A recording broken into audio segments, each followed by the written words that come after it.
ព្រោះតែអត់លុយអូនសុំបងបែកធ្វើឲ្យបងផ្លែកស្អប់លុយរកខែអូនទៅចោលបងបដូរដៃអ្នកថែព្រោះអីដែលគេសំបោលុយចាយបងជាអ្នកក្រចេះត្រឹមតែស្មងអូនចេញទៅហួងខឹងទឹកភ្នែកខ្ចាយប៉ុន្តែពេលនេះលែងខឹងឆោមឆាយចង់ជួបបរិយាយពោលពីអរគុណបែកអូនបងចេញតស៊ូឲ្យលើរៀងធូមានលុយចាយជាងពីមុនចង់ហៅបើអូនញ៉ាំបា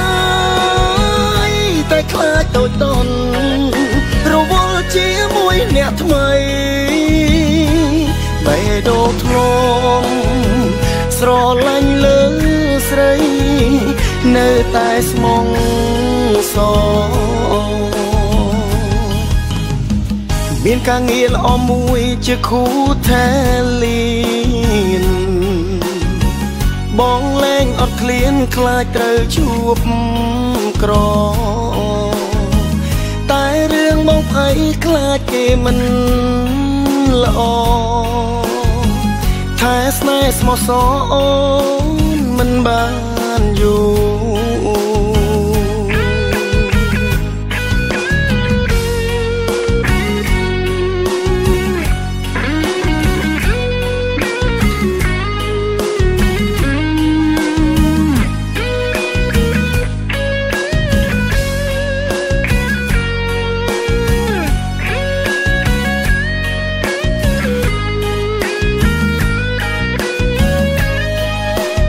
អូនបងចេញតស៊ូឲ្យលើរៀងធូមានលុយចាយជាងពីមុនចង់ហៅបើអូនញ៉ាំបាយតែខ្លាចតូចតន់រវល់ជាមួយអ្នកថ្មីបេះដូងធ្លំស្រឡាញ់លើស្រីនៅតែស្មងសមានការងារល្អមួយជាគូថែលៀនបងលែងអត់ឃ្លានខ្លាចត្រូវជួបក្រតែរឿងបងភ័យខ្លាចគេមិនល្អថែស្នេហ៍ស្មោះសរអូនមិនបានយូរ